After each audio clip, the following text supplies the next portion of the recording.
Hello everyone, this is Dr. Clark from the Center for Weight Loss Success. And on this podcast of Doc Weight Loss, we're going to be talking about sports drinks, some of the refried like Gatorades, the Powerades out there. We're going to talk with Arlene Spalla, who's one of the trainers here at Center for Weight Loss Success. Stay tuned, we'll be right back.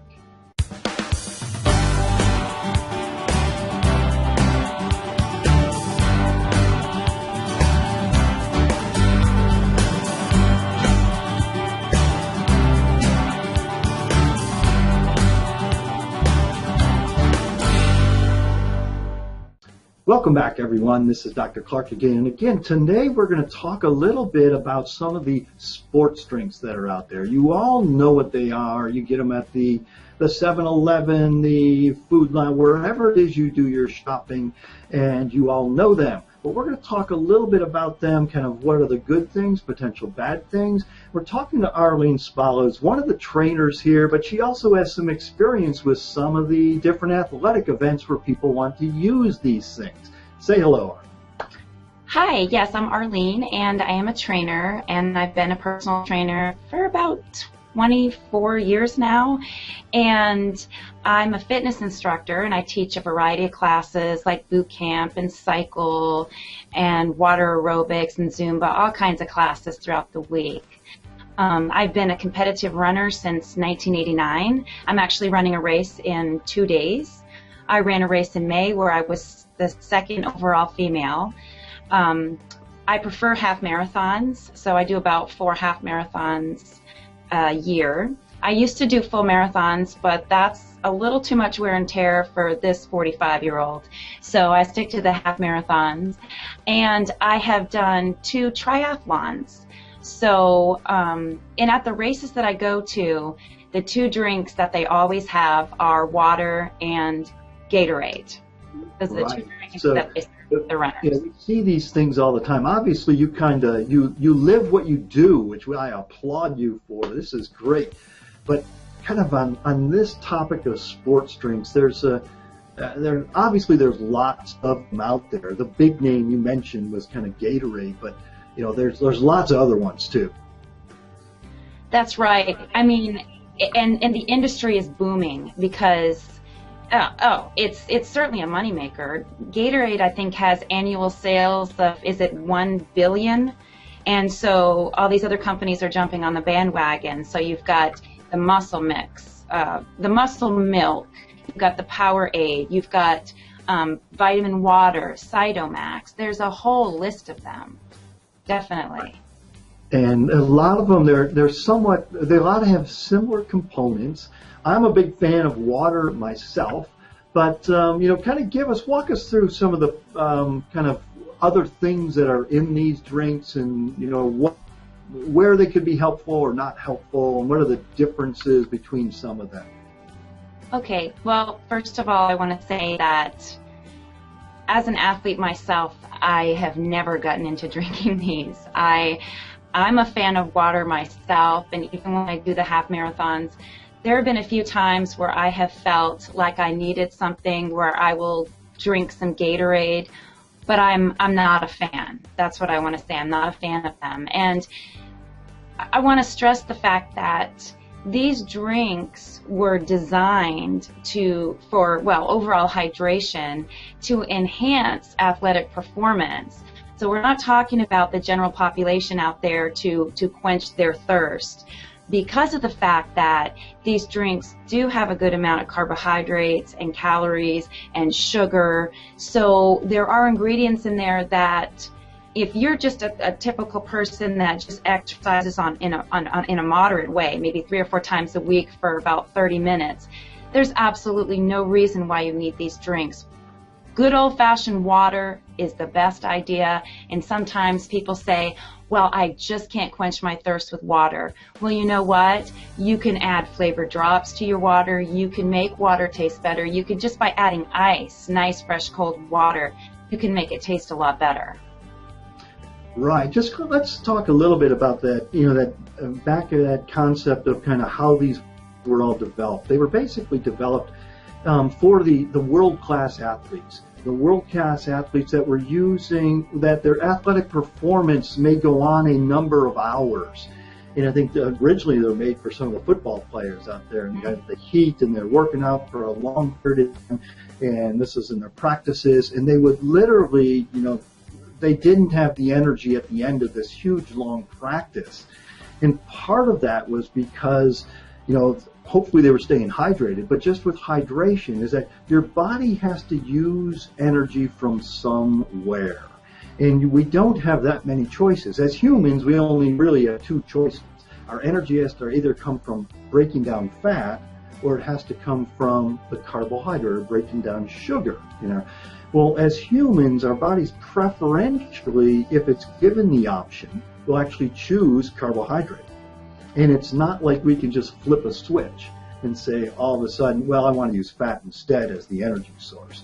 Because if you think about it, okay, all of us humans, even if we have a very low fat percentage, there's actually, numbers of, 15, even in the most best trained athletes, there's still going to be 15, 20 pounds of fat there, which there's 3,500 calories of energy in that fat for every pound. And so we're talking about every athlete, even the best trained, thinnest athletes, still have a good 40,000 calories or so that they could pull from if they needed to, if there was a way to flip that switch. Unfortunately, as humans, we can't just flip a switch. It's something that we have to slowly evolve, slowly develop. And that's where the athletes that actually work low carbohydrate and they train low carbohydrate, they actually don't need, they can use fat forever. Okay. Athletes that train using carbohydrate as their energy source need then to actually keep supplementing the carbohydrate. And the reason that is because we can't store. As humans, we cannot store much carbohydrate at one time. About the total amount we can store is about 2,000 calories worth of carbohydrate. And if you're running a marathon, you're going to burn through those 2,000 calories, before you get to the end of your marathon. And that's literally what bonking is. If you're familiar at all with that term, is that you burn through all the possible calories that you have from carbohydrate, and subsequently then your brain shuts down. That's what bonking is. Then the muscles shut down after as well, but the brain actually is one of the first things that'll shut down. So an athlete that actually uses carbohydrate, that's their main energy source during their athletic training and athletic events, they'll need to resupply that. The flip side is the athlete that uses fat as its energy source, and that the only way to do that is living low carbohydrate, is that they don't actually need to resupply, and they'll have plenty of energy throughout whatever athletic event they're doing. So kind of a long-winded introduction to where we were actually going with all of this is kind of the everyday person using some of these, which you kind of then alluded to and jumped into, is that most of us everyday people, me included, and probably almost you included, is that we really don't necessarily need the energy drinks or the calorie-laden, and it's usually sugar-laden, drinks that are out there that keep us going in our short little bouts of exercise and our relatively short athletic endeavors. I'll let you throw something in there since I just talked for probably about 5 minutes there on that. Okay, yes. I think a lot of it is sort of a hip thing to do, that you're drinking these sports drinks, and I think it makes some people feel like I'm a real athlete if I'm drinking a sports drink. And you mentioned a minute ago the energy drinks, and there actually is a difference between the sports drinks and the energy drinks. The energy drinks being like the Red Bull, and those are the ones that have the caffeine. Those are to basically keep people awake. Okay, that's a caffeine boost, where the energy drinks are more for, this is for performance in some athletic activity. But yeah, I see parents getting it for their kids too, and kids, by all means, kids do not need these drinks. Kids need water and milk, and that's about all that kids need. So, once again, the athletes, yeah, there's a purpose there for maybe the athletes that are training really hard and working out for hours. Right. So, I mean, just to kind of, I don't want to, sit here and bash the drink. I think from a weight perspective, overall health perspective, most of us don't really need the sports drink. They're probably wasted money, wasted resources for most people that are spending money on them. But having said that, potentially there are some benefits to some of the sports drinks. And so we can't just ignore that and say that those aren't real. That, no, there are really some benefits. They can do a number of things, right? Well, yes, and one of the benefits is that if you think about somebody in a triathlon who, if you're on a bicycle, if you're doing a biathlon or a triathlon, it's a little bit easier to drink a sports drink while you're riding a bike than to eat something. So there's an example of a benefit. It's easier to digest than food when you're in some sports event. They could contain minerals and vitamins.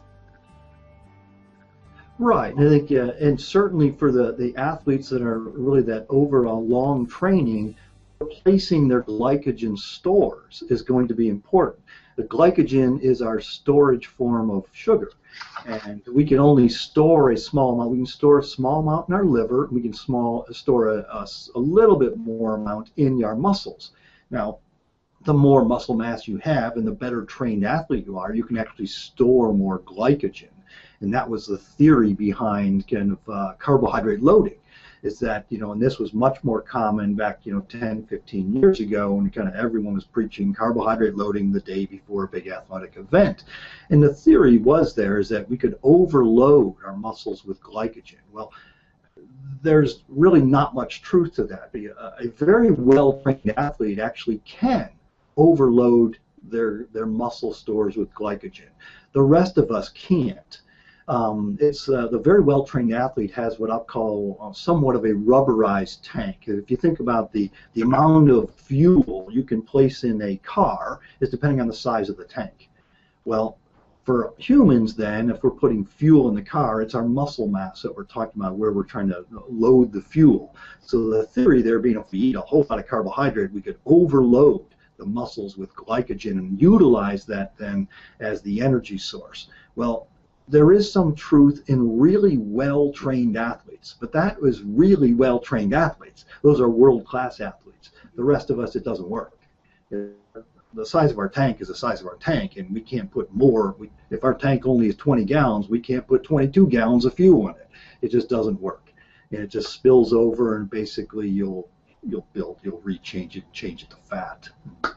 So anyway, you can reaccumulate or refill your glycogen tank with some of these sports drinks. Obviously, you can do it much other ways too, but if you are in the middle of that triathlon, that ultra marathon, it's like, well, you need to do it with something that'll work very simply. And so something that actually has a relatively simple sugar in it, then okay, that will actually do that. And so that will work. So again, it kind of goes back to it can be very helpful in the really well-trained athlete to replace electrolytes, to replace the sugar loss that they've done. The rest of us, it just doesn't work very well. Now, we kind of mentioned kind of the negative side, but I do kind of want to go back to some of the negative things that can happen if we're just kind of using these sports drinks as, here, this is what I'm drinking, right? Right. They're making these unproven claims of improving your endurance, improving your performance, and people buy into that. And they are buying into that because these companies are making a lot of money. And speaking of money, you should think of it as an expense too, of purchasing these products and feeling like you need these products. And let me tell you, the races you pay for, they're getting pricier. So on top of that, you feel like you have to pay for these drinks. And another thing companies are doing is they're coming out with these pre-workout drinks. So they're adding caffeine. The caffeine's being added to the sports drinks so that it gives that athlete that pre-workout jolt so that they're ready to fire, get fire right out of the gate and But they're also adding protein. That's the other thing. They're starting to add protein to the sports Right. drink. That is, they've kind of jumped on the protein bandwagon a little bit and realizing that, yes, we do need protein for athletic events and basically to function. We can't survive without protein. So kind of adding a little bit into their sports drinks, they can remarket it and they can, put it out there as kind of this is the greatest thing ever because we've added a little bit of protein to it. And so we do see that. But, certainly with there are a lot of extra things in there. You have to think about, as you mentioned earlier, it's certainly often they're very loaded with carbohydrate. The sugar itself, potentially, if you're drinking this routinely, can, corrosive on the teeth. There are lots of little things, and certainly a lot of it you kind of alluded to, the unproven claims is basically we see the world-class athletes marketing and saying, hey, this is the greatest thing ever, and thinking that, okay, if we drink this, we're going to be just like them. I wish it were so easy because I'd do it too then. But it's not quite that easy. So anyway, kind of, I guess to kind of wrap that up, kind of sports drinks, there is a place for them for, I think, the well-trained athlete. For most of us, though, they really aren't, there's really no big benefit from them. I would say, save your money. Water is one of the best things you can drink, and we can't live without that. So save your money, spend it on other things. Buy yourself a new pair of shoes, right? Exactly. You can spend your money. Kind of, any comment before we kind of leave this podcast? And if if our viewers have questions, throw them at us, so to speak. I'd like to give everybody an example. I'm going to pick on Powerade. Powerade Fruit Punch has 14 grams of carbs per serving and about 14 grams of sugar. So once again, you do not need that. You do not need that. And I see people buying these drinks all the time, and they are not athletes. So make better choices. Drink the water. It's so much better for you. And then down the road, you're looking at having weight problems, okay? And these drinks don't help. They don't help that. So stick to water. Absolutely. I totally agree. Hear, hear, so to speak. All right. Well, thank you, Arlene. That was very nice. If you have more questions out there, please let us know at the Center for Weight Loss Success. You can always get more information by going to our corporate website, which is cfwls.com, or if you just want more information about all different things associated with weight, I'd say go to our Losing Weight USA site, which is losingweightusa.com. Sign up there, get more information. You'll have access to me every single week. Every single week I do a webinar where you have free access to me to ask me questions, and we go over topics that are a little bit different but associated with weight and health every single week. Thank you all for listening. Again, remember, it's your life. Make it a healthy one. Take care, everyone.